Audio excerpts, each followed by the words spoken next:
Hello, Jeff Dollar here. Today's video will deal with a person by the name of Robert Tuttle, who has a blog which I think may be of interest if you are looking into information regarding the new IFB or the old IFB with Jack Hyles and some others. He has written extensively on this, and we'll have him on the line here shortly. But I'd like to, before we get into the actual interview, I'd like to recommend that you look up his blog, The Reason Files. There will be a link in the description. I highly recommend it. My dealings with the new IFB are not into the depth as what Mr. Tuttle has examined. He is an investigative journalist for the blog. He has the help of a friend, which introduced me to Robert by the name of Todd Ferguson. And I think that the research has been very extensive. I think that it's irrefutable, some of the things that they have uncovered regarding the new IFB. And I'd like to look into some of the questions that I have regarding the new IFB. I did not know they existed until about a year ago when I stumbled across them on the internet. When I started this channel, the intention was to look into fundamentalism in general, extreme fundamentalism. I didn't even know that the new IFB, as we see it with Steven Anderson and those who follow him, even existed until someone pointed that out to me. But Robert's been examining these issues very thoroughly, and I'd like to ask a few questions, and again, I encourage you to check out his blog. Is there anything that you wanted to start out with? Anything that you preferred to maybe open up with? Oh, we're talking about Steven Anderson. There's so much. Yeah, I have some questions. Oh, go ahead. I don't even know where to begin. There's just so much going on that's wrong with Anderson and the new IFB. Maybe we can start with the roots of Anderson. I think that's how I got interested in that. And when I read your first part, I think you called it 1A, where you go into the roots, I noticed almost immediately the Hyles influence of Anderson. Maybe if you could elaborate on that, if you wouldn't mind, I would be interested in what. I was there for school, but I did not see some of these things going on. When I first found out about Steven Anderson, I had no idea who Jack Hyles even was. I'd never heard of him. And the more I looked into Anderson, the thought crossed my mind, where does this all come from? Is he just pulling this out of thin air, out of his own imagination? Or is he basing it on something that he's been taught? And I found out that he went to Hyles-Anderson College. So that's why I began looking into Hyles-Anderson, and I found out about First Baptist and of Hammond and Jack Hyles and Jack Scopp and Joe Combs and the whole crew. And the more I looked into it, the more shocked I was as to exactly how many deviants came out of Hyles-Anderson College and First Baptist Church of Hammond under the Jack Hyles and Jack Scopp leadership. So is that, as far as the interest you have in Anderson, is that, where exactly did that first begin? You had mentioned to me about looking into something else or something, that eventually drew your attention to him. Well, Todd sent me a video clip of Adam Fannin and asked me if I knew who he was, and I had no clue who he was, so I looked him up and found out that he was associated with, or had been associated with Steven Anderson, and there was some kind of conflict going on between the two of them at that time. This was back in January, I think it was, last year. It might even have been before that. It might have been in November or December of 18. But at any rate, I looked into him and found out he was associated with Steven Anderson somehow, and I looked a little bit into Steven Anderson and saw that he was off the rails. And so I told Todd, you probably don't want to have anything to do with these guys. And from there, I just got more curious about Anderson and started looking into his theology and the things that he taught, watching his videos. And it just started like a wildfire from there. And I knew I had to write about him. I saw you have a rather extensive blog on Anderson. And I think it would take quite a while to read through the entire thing. I read through the first 2 chapters, and I was looking through the other ones. As far as you mentioned the deviations, the doctrinal deviations. One thing I noticed about the new IFB is that there is a lot of discussion about the Trinity and some conflict about the Trinity within the new IFB. Where do you think the source of that is? To be honest with you, I have no idea where it comes from. I've heard that Jack Hyles taught some of the things about the Trinity that Anderson teaches. I haven't looked into that yet. What I thought was interesting about the Trinity is that, or Anderson's view of the Trinity, is that he was a modalist for years. And it wasn't until, I want to say 2018, maybe 2017, when he had a dust up with his deacon, Tyler Baker, and his Anderson's reasoning behind it all was that Tyler Baker was a heretic because he was teaching modalism. And I thought that was really odd because I've seen I don't know how many videos of Anderson teaching the exact same thing. And then next thing I know, he's kicking out his evangelist, Garrett Kirschway, and kicking out another fella by the name of Dominic Davis, I think his name is, and then a couple other guys got kicked out, and all for the same reason. Well, they're modalists, they're oneness Pentecostals, and when he called them oneness Pentecostals, I knew right then that Anderson had no clue what he was talking about because they're obviously not Pentecostal. And so I started looking into it, and I think the common denominator behind all of it is not so much the modalism, because Jonathan Shelley taught modalism, Roger Jimenez taught modalism, Donnie Romero taught modalism, and even after the Tyler Baker incident, they were still teaching this. But I think the common denominator is Anderson's feelings were hurt. Because he was told that Tyler Baker was talking crap about him behind his back. And that seems to be the big trigger for Anderson. If he thinks somebody's talking about him behind his back, or talking out of turn, or talking without his permission to somebody else in the church, especially on doctrinal issues, he just loses control, becomes completely irrational. Now, I made that particular video with Tyler Baker. I turned that into a video exposing Anderson's lack of control and what the scriptures say about control and the minister. And I was curious. I mean, I thought that perhaps that Anderson actually did have a sincere belief in the Trinity. I did not know Anderson's background in the Trinity at that point. But no, he still doesn't. He still doesn't have a belief in the Trinity.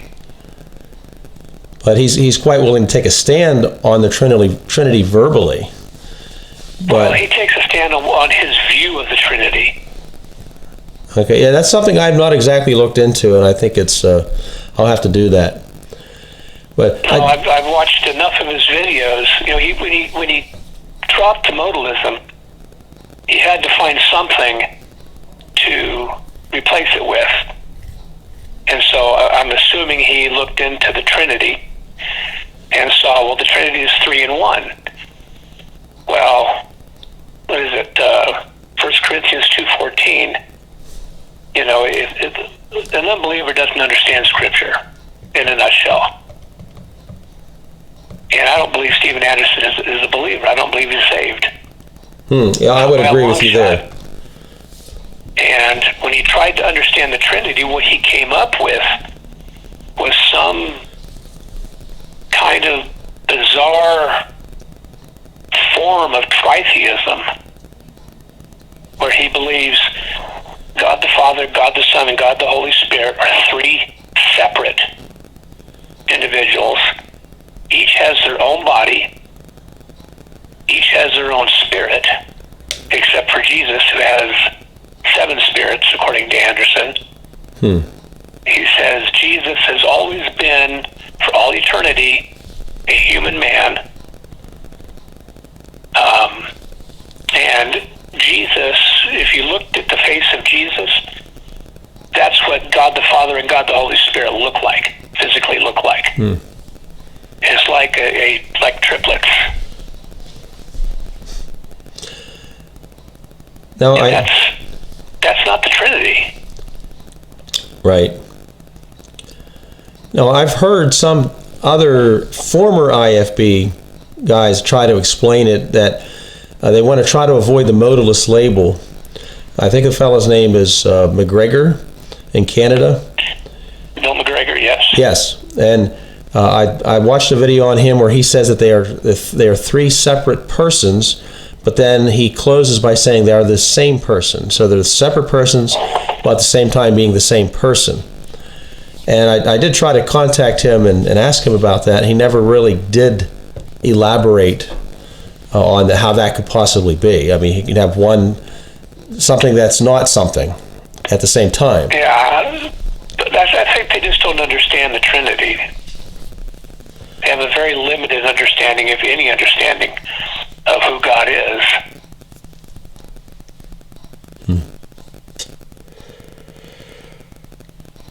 So some other questions for you, Bob. Yeah.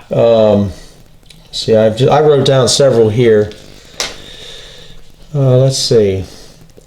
Let me just read my question, because I probably won't remember what I meant when I wrote it.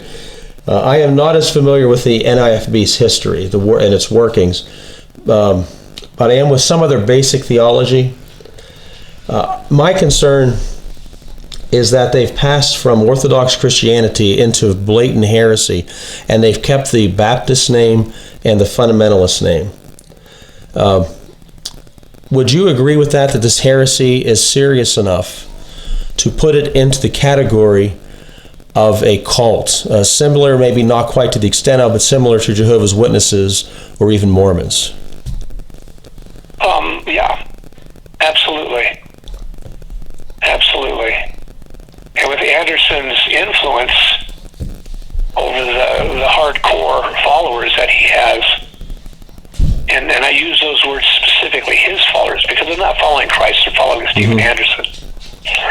I don't think he's like the Jehovah's Witnesses, the Mormons. I think he's more like Jim Jones. Okay. Which and I came up with that idea, and then not long after that, I came across I don't remember who it was. It might have been Hyles' daughter, Linda. But I was talking about how Hyles poured some Kool-Aid into a glass and gave it to one of his deacons or something, and then said, "I want you to drink this." And the guy drank it. Mm-hmm. Yeah, that was Johnny Colston. Said something about, "What if that was poison? Would you have drank it?" He said, "Absolutely." And I think Anderson has that same kind of a hold over his hardcore followers. You had mentioned it when you asked that question, how they had moved from orthodoxy to blatant heresy. I don't think they were ever they didn't move into heresy. They were always heretical. Okay. Always. They had some orthodox trappings, to be sure, and they used the right language. But once you start nailing down what that language that they use is actually defined as, then no, they've never been orthodox. They've always been heretical. Okay. Now, if you go back to perhaps the early days of Hyles, I think you may find orthodoxy. Would you agree with that? I wouldn't be able to agree or disagree because I don't know that much about Hyles. Okay. I mean, that's my personal opinion on that. Myself being involved in the 70s as a high school graduate and going out there, my church had a basic doctrinal statement, which included, it was, I think, a weak doctrinal statement, but it had all the basics in Orthodox Christianity, the Trinity, the blood of Christ, the Word of God, and all of that. And when I looked at the First Baptist doctrinal statement, it was almost identical, which I think a lot of these churches copy from each other. Now, Anderson, as you said, you don't believe he ever was Orthodox, so he picked up these things apparently from Hyles, or Hyles-Anderson, after Hyles had made his transformation, which I think went full blown after the scandals. And that's my personal opinion. Well, Hyles, I think, was gone by the time Anderson got there. Yes. Yeah, I think he had died 2 years prior or something to that effect, but his influence was there. But yeah, when Anderson went to Hyles-Anderson and the First Baptist, I believe Jack Scott was the pastor there. Mm-hmm. Now, another question that I would have, which I am completely ignorant of, is their concept of communion. Now, I've gotten kind of a feel that they don't practice communion in the church. Do they? Okay, they practice a home communion. The way Anderson teaches it, and as far as from what I understand, all the other new IFB pastors agree with him, is communion should never be done in church. Communion should only be done in small groups or at home, and only with people that you're absolutely certain are saved. Now, that's why they won't do it. They won't do it in the church because they're afraid somebody will come up to the table that's not saved. Now, when they administer the Lord's table, do you know if it is done by the ministers or is it by the father of the home? Or I've not heard anything along that line. It would be the father in the home. Okay, so it's more of a family-oriented thing. Yeah. Okay, and it's not administered by a minister. No. Okay. So that would place them on the outside of fundamentalism, I think, because I've never been in a fundamental church that practices that kind of communion, at least the fundamental Baptist church. They've all practiced the church type communion. Yeah, well, they're not fundamental Baptists. They're not even independent fundamental Baptists. Right. Anderson has stated, I've got the video somewhere on my computer. I've got over 500 of his videos that I've watched. And in one of them, he makes the comment that we are not the old IFB. We're going to change the old IFB and make the old IFB into the new IFB. That's his goal. He wants to be the next Jack Hyles. He wants the old IFB to just go away and for his new IFB movement to be the IFB, period. Now, what has been the response of the old IFB?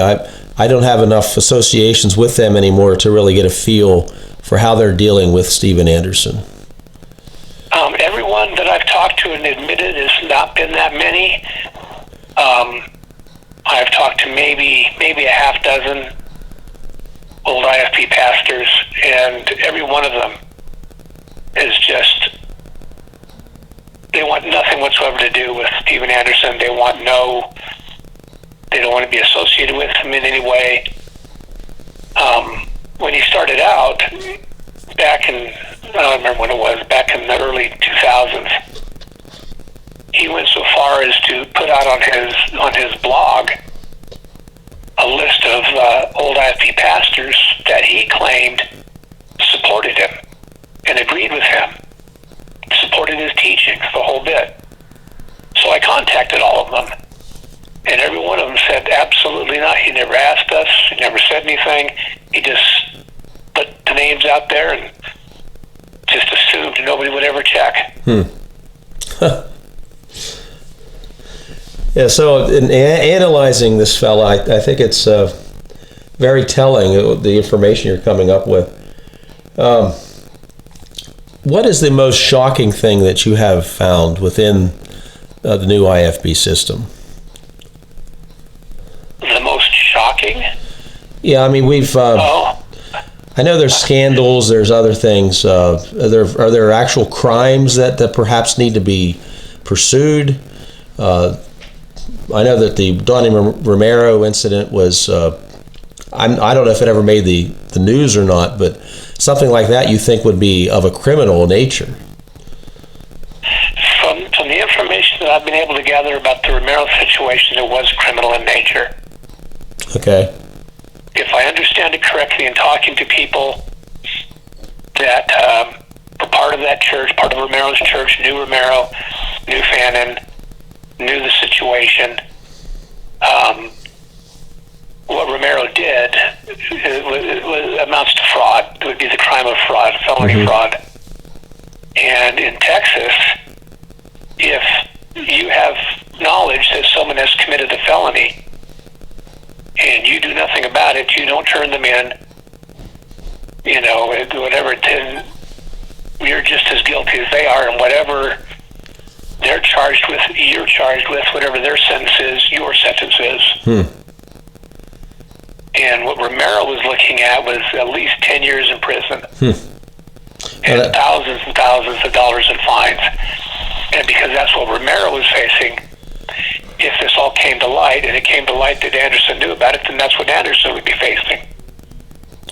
Now, how would Texas deal with that, with Anderson being in Arizona and the crimes committed in Florida? I'm just wondering, is that a federal thing, or is it state by state? Well, it depends which of the crimes you're talking about. If you're talking about the crimes of doing drugs and hanging out with prostitutes, that's all in Florida. Okay. If you're talking about the embezzling of money, that was done in Texas. Okay. And so that the Texas law in that case would be applicable. Since both of them are out of state, if they chose to pursue it, it's kind of late in the game to start an investigation into it. I suppose they could do it if they really wanted to buckle down and do it. We know that there was at least $50,000 involved that Romero stole. I've heard figures ranging all the way up to $500,000. I don't know the exact numbers, though. If it was that much, then I would assume that they would conduct an investigation, gather their evidence, charge both Romero and Anderson, and issue warrants for their extradition and arrest. Do you feel that would certainly be an option, but it would be up to the state of Texas to decide what to do. Do you think the state is reluctant to pursue this, or perhaps they're just ignorant of the crimes? I don't think the state even knows what happened. Okay. In talking to, when Romero resigned, or was forced to resign, and Anderson took over, that was on a Wednesday night. On Thursday, if I remember right, I don't have my notes open in front of me, but if I remember right, on Thursday there was a secret meeting with Anderson and the men of the church, and only 5 men showed up. And I have a list of who was there. I spoke to some people that were there, 2 of the men that were actually in that meeting I've spoken to. And they both said that Anderson made the statement that nobody was to record anything, nobody is to talk about what goes on in that meeting, nobody is to talk about what is said in the meeting, don't talk to the police, nothing. And to quote one of them, they said that Anderson looked at him and said,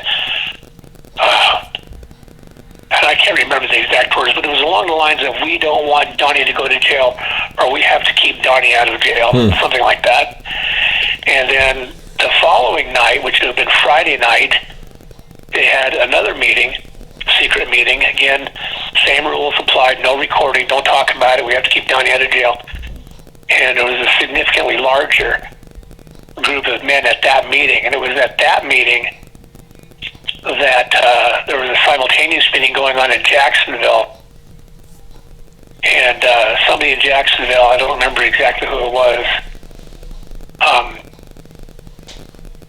called Steadfast Fort Worth, got Shelley on the speakerphone, and they're asking him questions, and he basically said, you're on, you don't have time for you, and he hung up on him. He was officially their pastor, correct? Not at that time, no. Oh, okay. He was not ordained as their pastor until Sunday. Okay.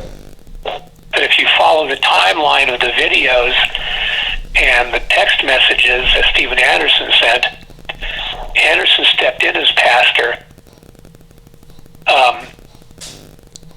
essentially making himself pastor of that church, not on the say-so of the men of the church. The church had no say in it. The church didn't even call him up and ask him to come up. Leslie Romero, Donnie's wife, called him and said, this is what's happened. Can you help? Okay. And so Anderson just hopped the plane, went up to Fort Worth, and took over. And one of his first acts was on Friday, I believe it was Friday the 4th. He fired Adam Fenn via text message. On what authority did he have to do that as the new pastor? No authority. Okay. And that brings up another question regarding church government within the new IFB. I've never seen anything in an IFB system other than a pastor-deacon board type of a government and congregational voting and things of that nature. This group apparently does not have that. No, the pastor is the sole authority in each individual church. Now, on paper, they're all independent of one another, but we know that's not true. Anderson holds complete sway over these people. I've had people tell me that it was such and such a pastor. Well, in fact, it was Tyler Baker was telling me that Anderson got upset at Manly Perry because Perry was teaching modalism. And so Anderson called him up and said, you're not to teach that anymore, and told Perry what he is to teach. And Perry's doctrine changed right there in the space of that 20 to 30 minute phone call. Do these churches have a written doctrinal statement? Just what's on their website. They're all pretty much clones of one another. Okay. They mean nothing. They're just words. Okay. Like I said, they have the right language, but when you look at what their language actually means, they're anything but orthodox. Now, the qualifications of these men, I mean, when you think about the average minister who has attended some type of a school or some type of training, he's placed under examination from a board of some sort. Like in my denomination, they had I guess they call it a pulpit committee. They would examine the individual. They would question you regarding your doctrine, and then they would decide if you met the qualifications and then submit you to ordination. Now, apparently, this group, does this group have any of that? Does it have any training? Does it have any oversight? Any men that, for example, older men? I've noticed from what I've seen is that these men none of them have any gray hair practically. You know, where are the older men in this group? And how can they have any authority and function as an actual church? Well, they don't. They are their own authority. When the new IFB started, it started with Stephen Anderson and Roger Jimenez. Anderson left Hyles-Anderson College, went back to Sacramento to visit with his old pastor there, Stephen Nichols. Told what his plans were, that he wanted to go to Tempe and start a church, and asked Nichols to pray for him. This was just the two of them in Nichols' study. And according to Nichols, he said he did. He prayed for Anderson, that it would all work out right and everything be fine. And as a lot of pastors do, a lot of people do when they're praying for somebody, they'll put their hand on their shoulder. Well, Anderson took that, I'm being ordained. Okay. So he left. And they went out the next day, or the next Sunday, the following Sunday. And Nichols introduced Anderson, brought him up on the stage, said, this young man is going out to Arizona. He's going to be starting a church out there. Let's pray for him. And so everybody prayed for him. Anderson took that as now he's being sent by the church. When I spoke with Nichols, he said none of that ever happened the way that Anderson says it happened. Now, Anderson has made a video about this where he says, I have proof, and he holds up these papers, waving them around on the camera, and then he scanned them into the computer and puts them on his blog. And I looked at the papers. Two of them are letters from Pastor Nichols to Stephen Anderson, just basically, hi, how you doing? Good to hear from you. Glad everything's well and good. And the third document was a church bulletin. Nothing on any of these documents say anything about being ordained, being sent, nothing. It's all just window dressing. And Anderson just assumes, like he does with a lot of things, that nobody's going to check up on it. And when somebody questions it, he comes unglued and starts screaming and yelling and kicking and the whole bit that he does, that whole Showtime religion thing he does. Now, when Roger Jimenez started, he went to a church in Sacramento. It's in the article. I don't remember the name of it. The pastor that he had there is doing time in prison, selling meth, vandalism, assault, and he's under investigation for murdering his wife. Oh, wow. It's a very bizarre situation. It's all in one of the articles. It might have been 1B, 1C, something like that. So Jimenez was never ordained or sent either. They made the determination to start their own churches. Anderson started his, and Jimenez started his. Anderson brought Jimenez into the new IFB fold. From there, Anderson ordained Donnie Romero, he ordained Richard Miller, he ordained Tyler Baker, he ordained Garrett Kirschway, he ordained Jonathan Shelley, he ordained David Berzins, and he's sending these guys out to start their own churches under his banner. Now, and when he feels that they're doing well enough, he cuts ties, they become their own independent church. They're expected to do the same thing, send out people and start churches. While Anderson is doing this, Jimenez is doing the exact same thing. He ordained Aaron Thompson, a couple other guys, sent them out to start churches, and now they're doing the same thing. Kind of like crabgrass. Yeah. Now, I mean, so far, looking at what you said, there's no real communion. There is no ordination. There's no training. Now, these fellows that are being sent out, they're not Hyles-Anderson students. They're just guys within the church. Is that correct? Correct. So they've had no formal training. Well, yes and no. Anderson and Jimenez have their little Jack Hyles books on how to be a pastor.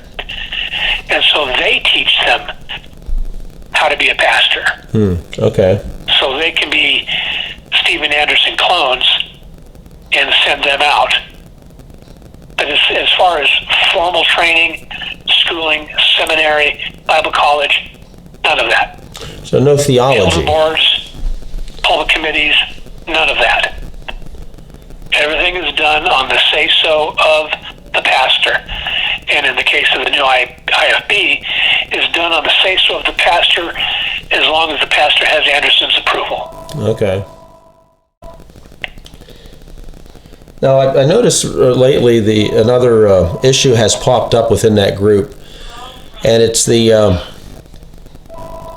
issue of a Reformed Baptist pastor who has become friends with Stephen Anderson, and that has caused another rift within the movement.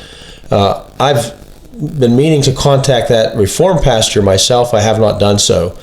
But do you have anything you'd like to bring out about that and where that may lead? I did contact him. Okay. And he just blew it off. Initially, it was my first contact. Okay. I explained to him, who Stephen Anderson was, what Stephen Anderson taught, sent him links to the articles, explained to him that everything is documented, and his response is, well, we'll look into that. And then Johansson belongs to a Reformed Baptist Facebook group. He got Anderson involved in that group and was basically just turned him loose on the group. And most people didn't have that much of an understanding of who Anderson was. Well, Todd is a member of that group. He found out what had happened. He contacted me, got me into the group. And so I started asking questions. And, of course, you just came in here to blast Stephen Anderson. Well, no, look at my comments. I've been interacting with everybody here. And I didn't attack Anderson at all. In fact, I think my first contact with him in that group was I was encouraged that he was there. It gave me hope that he was turning away from some of his unbiblical teachings and embracing more biblical teachings, which was all Anderson needed, and he started going off and defending what he believed, which is not in any way, shape, or form biblical, and ended up exposing himself to the group for the heretic that he is. And Dane Johansson stepped in and ordered me to leave the group. And now, was he the one in charge of the group? No, not at all. Okay. I think what we have with Johansson is he's a young kid. If anything, he's barely 30 years old. He is enamored with the celebrity of Stephen Anderson. Anderson, as you know, is very manipulative. And I think he just got his hooks into Johansson. And I think as long as he keeps those hooks in there, they're just going to be pumping poison into that kid.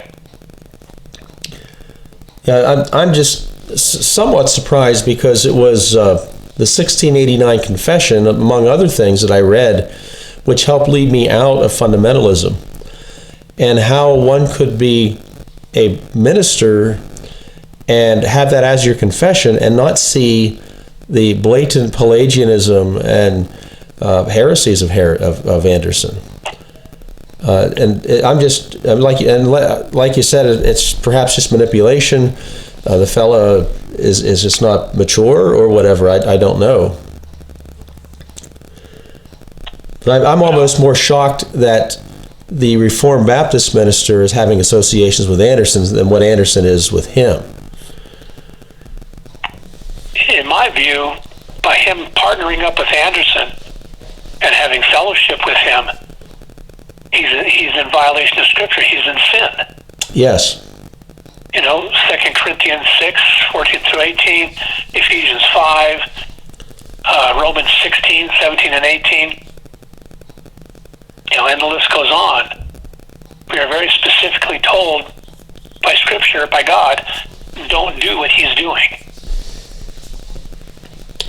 And for someone who's as intelligent as Johansson must be, I can't understand for the life of me why he doesn't understand that. Right. Now, is his church, I guess, independent, and his denomination, is he in a denomination, or is he independent Baptist? Independent Reformed Baptist Church. Okay. That's what confuses me. I mean, our church is Reformed. We are a Bible church. We're independent. But we have connections with other Reformed churches. Most of them are Presbyterian. That's all there is in this area. Now, yeah, I don't think Johansson does. Well, that's what I'm curious about, because if I were to step out of line like that and begin to associate with heretics, these other ministers would confront me on that. Even though I'm an independent church, and my elders would also confront me on that, because they are under vows to the Westminster Confession, and we violate that, then we violate our church standards. Yeah. I don't know what kind of church government Johansson's church has. Okay. There's not a lot on the church's website about any of that. There's just the two pastors. Johansson is the senior pastor. He has an assistant pastor who's about the same age. Okay. And that's not to say anything about, the young kids. There's nothing that says they can't, go to school and learn and understand and be good, solid Christians. But I think they are very naive in allowing any kind of fellowship to develop between themselves and Stephen Anderson. Right. Would you describe Anderson as a Pelagian? At the very least, a semi-Pelagian.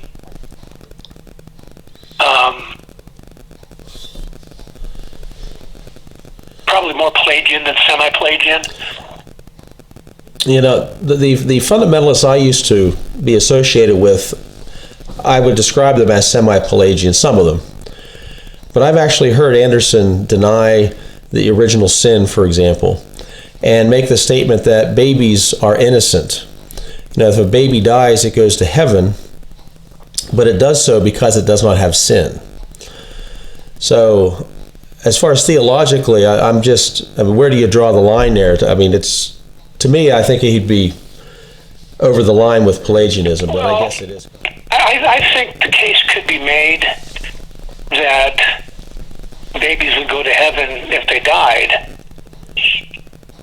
but you cannot say that they have no sin. You cannot deny original sin. It's all over Scripture. Right. I've not heard him teach that, so.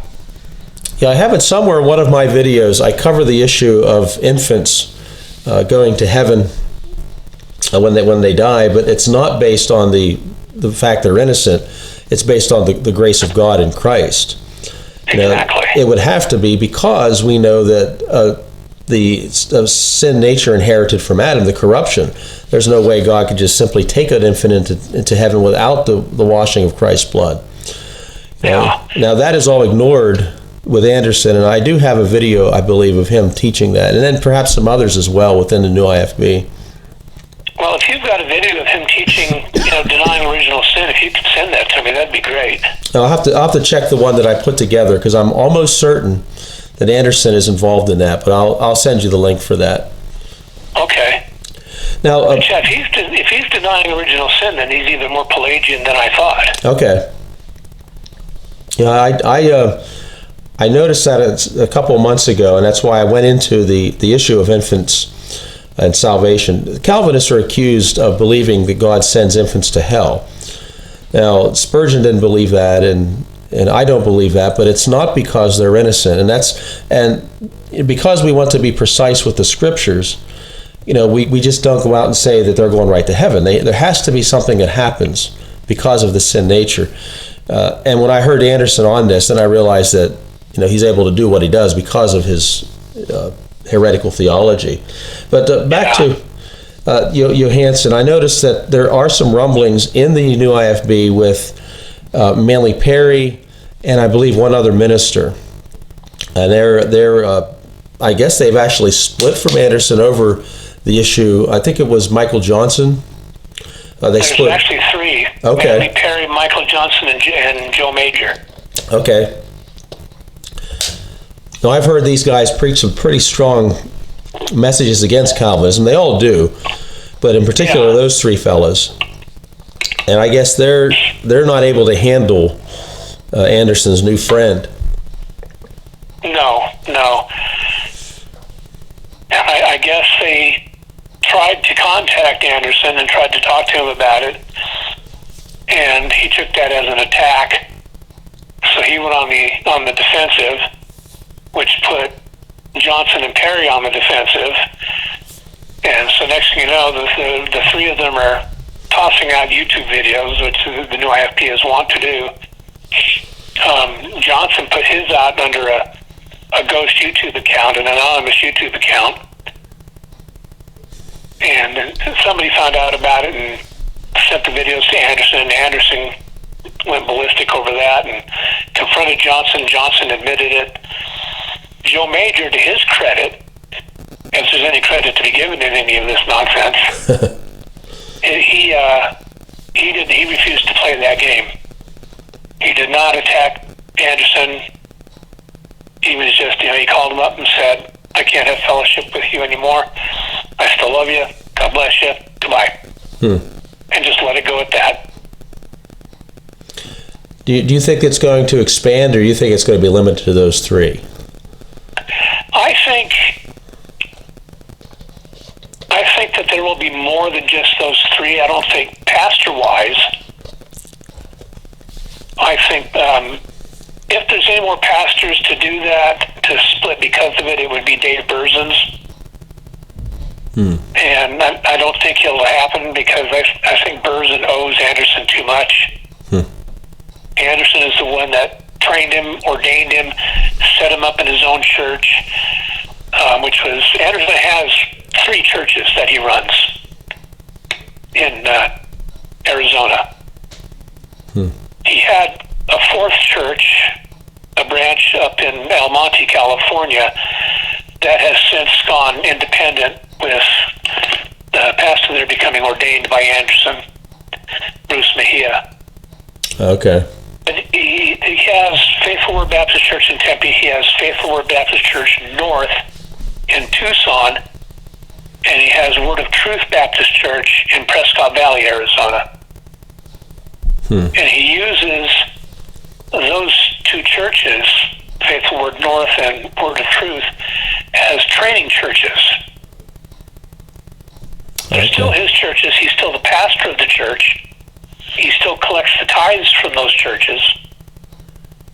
But he sends out his trainees to preach at those churches. And that's where Berzin's first went, was to Word of Truth. And when Anderson felt he was good enough, he sent him out to start, I can't remember the name of the church, but it's in Georgia, somewhere in Georgia. Okay. So Berzin's owes Anderson quite a bit. I don't think Berzin's will split. I think there will be individuals within the movement, parishioners, who will split because of it. I've seen rumblings of that in different YouTube comment sections. But as far as pastors go, no. And I think though that Anderson is going to keep, I don't know if you want to call it refining, but getting his beliefs into the system where he thinks he's going to benefit the most from teaching them. And along the way, he's going to continue to step on toes, and he's going to lose churches in his movement. At the same time, however, I don't think it's going to hinder Anderson at all. I think, if anything, it'll strengthen him by removing those people who are not 100% or 110% loyal to him, and keeping those in the movement that are totally committed, totally loyal to Stephen Anderson. And those are the men that he will train up and send out to start more churches. I think we might see a slowdown, even a brief stalling maybe, of the new IFB. But eventually it's going to kick back up again and continue to expand, especially overseas. Now, where are they drawing the people from? Is it do you think it's the old IFB, Southern Baptists, or So perhaps some other place. I'm just curious as to, the type of people that would be willingly sit under that type of ministry. Apparently they're coming from somewhere.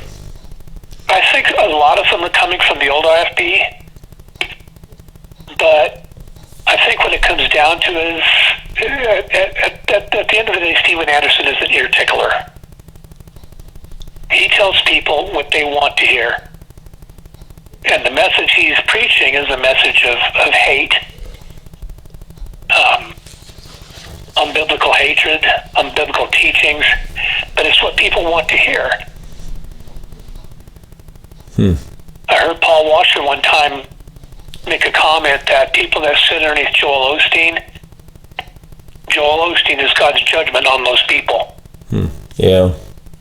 And I think that applies very much to the hardcore Andersonites. Steven Anderson is God's judgment on them. This is what they sought out. This is what they embrace. And they simply found a mouthpiece to spew that filth back into their own head. Yeah, that is very sobering. It's very frightening. Very frightening.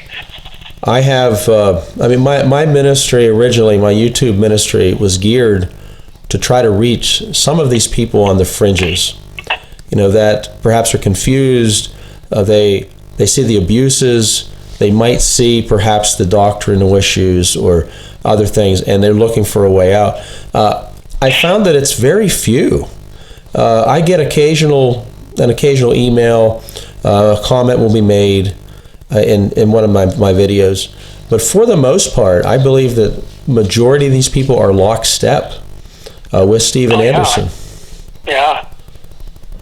And it was the same way with under Hyles as well. There was a few that would get the boldness to leave and perhaps speak against Hyles, but they were pretty much ostracized and they disappeared. They went off to somewhere else and never heard from again. Not that they were murdered or anything; they just went off their own way. Yeah. But and it just seems to be the same pattern that it's that type of individual. I had a friend who was in a Hyles type church, and there was spiritual abuse, and she was crying because her husband had attempted to approach the pastor and was told just to shut up. Basically, the pulpit's mine. And they left the church, but they went to a church identical to that church. The same type of pastor. The pastor went to Hyles-Anderson, and they just went from one church, from the frying pan to the fire, kind of a thing. Yeah. And I really think it has to do with regeneration. That these people do not understand regeneration. They don't have the guidance of the Holy Spirit, and they are enslaved to that style of preaching, which is actually hatred. Mm-hmm. But one more thing, Bob. I don't want to hold you up too long. We've been at it for quite a while here. As far as the future of the new IFB and fundamentalism, I think that there's both are going to have quite an impact in the religious scene in the future. Do you think that this is something that's really going to take off maybe 20, 30 years from now and be another full-blown cult? Or do you think that somewhere along the line it's going to break up into smaller churches, individuals, things like that? And fundamentalism itself, we would consider a more biblical fundamentalism. Do you think it can survive the new IFB? I think the new IFB will survive, yes. Okay. I don't foresee them going away. I don't foresee Anderson going away. And as long as Anderson is drawing a breath, he's going to continue his methodology. Preaching hate, teaching hate, spreading out hate, and growing his little empire. I think we might find some splinters. Who's to say what's going to happen with Manly Perry or Michael Johnson or Joe Major? They broke with Anderson because of the Calvinism thing. Mm-hmm. But every other doctrine that Anderson teaches, they teach. Right. So they're still Anderson clones. And they'll still be spreading the same thing. They're not as charismatic as Anderson, but I think they're be little offshoots. I don't think any of them will ever be, equal to Anderson in scope, in size, in influence, but there will always be little offshoots, minor offshoots from him. And that's, like I said, as long as Anderson's drawing a breath, that movement is here. Okay, so the movement... I'm sorry?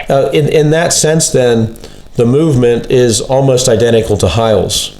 Because Hyles, as long as he existed, as long as he had breath, there was a Hyles-Anderson, there was the Hyles movement.